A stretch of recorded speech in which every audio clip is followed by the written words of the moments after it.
everyone, how are you today? So I wanted to come on here in just a kind of quick impromptu sort of video to show you if you're kind of in the same boat that I am in this epidemic situation where you're kind of low on fabric, or if your everyday situation is just where you don't want to waste any fabric, you want to use your fabric to the best of its ability, to use all of the fabric that you can and not waste any. I wanted to show you what I did with this pad here. This pattern is the 16-inch Fun Guy pattern by Leak Freak. It is a 2.5-inch gusset, and in total I have technically 3 layers of flannel. So in this area here there's 3 layers, and then there's 2 layers pretty much on the entire thing. I have a little bit missing out of some of the corners, and up here there was a little bit missing off of the side, but this is the up direction, and so I figured if this were going to be an issue that I would put the most missing pieces towards the back and the least amount of missing pieces towards the front, because I'm gonna need the coverage more towards the front than the back. And I thought I would get on here before I finish stitching the core to show you how I stitched the core. On these pieces here where I was missing a little bit here and I didn't want the edges to roll under when it's washed, I just did a little bit of a zigzag sort of stitch. This is a piece of muslin that I have the core stitched onto because I like to do hidden cores in my pads. On this part in the middle where I was going to be stitching over the sides anyways, I just went ahead and did a straight stitch just to kind of tack it down, so that way I would be able to come back, as you can see, and do a zigzag stitch along the edge. That way everything's going to lay really nice and flat and it's not going to be all bulky. If I fold it in half here, you can see how thin it's going to be. This is 3 layers of flannel right here in this area. So as you can see, it's relatively thin, and the edges of the pad don't really come up much higher than the muslin, which is why I like to do the little impromptu zigzag stitch. So I wanted to show you how I do that. I'm not sure if I covered this stitch in my how to sew cloth pads series, but I know that I didn't include it in the stitches video, which if I make a part 2, I'm gonna have to include this one, but here we are. So in order to make this stitch, you can see I've already got a couple started here. All you're going to do is you're going to come up at the edge of your core, bring your thread through the back,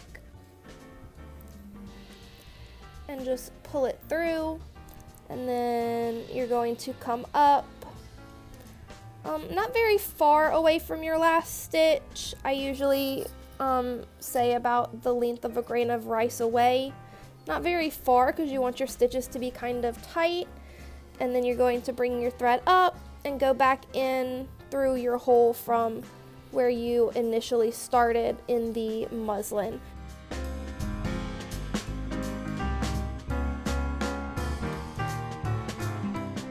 So I'm going to do a few more stitches and run through and just kind of show you in sped up time how it looks without me talking over it.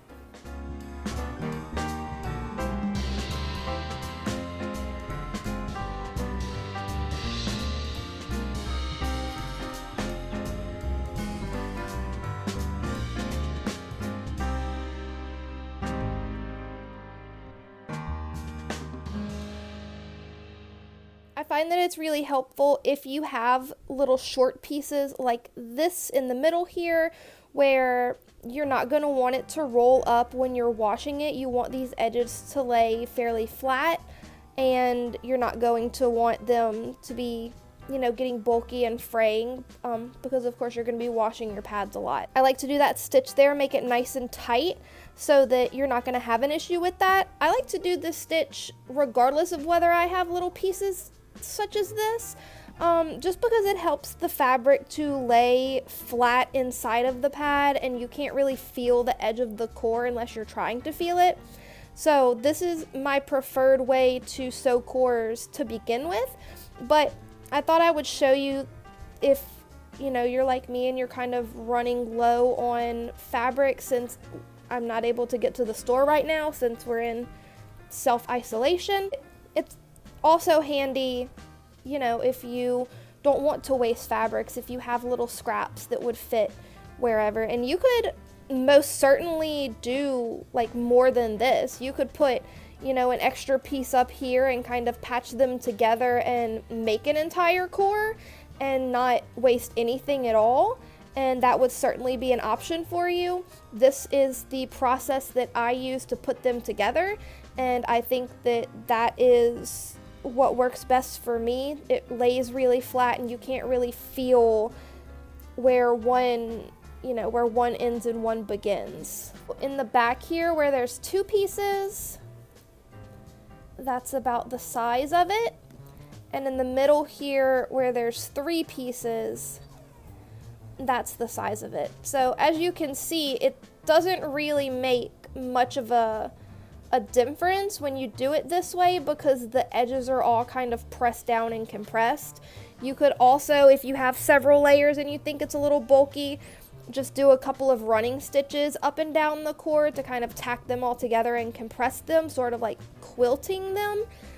That would also be an option for you, but with just these 3 layers of flannel, I don't see that that's an issue. If you were doing, say, like 4 or 5 layers of toweling or 3 layers of zorb or something like that, you may want to do like a quilting sort of technique, but for 3 layers of flannel, I think this is sufficient. That is it. I just wanted to run on here really quick before I finish doing this and show you what it's going to look like when this pad's finished. It's going to be a Harry Potter top and a PUL back, so that's going to be super duper fun.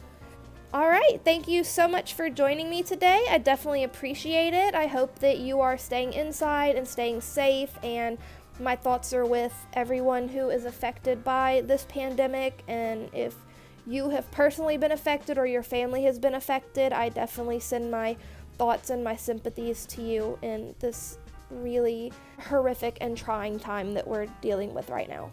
If you would like, you can hit the subscribe button down below. I would definitely appreciate that.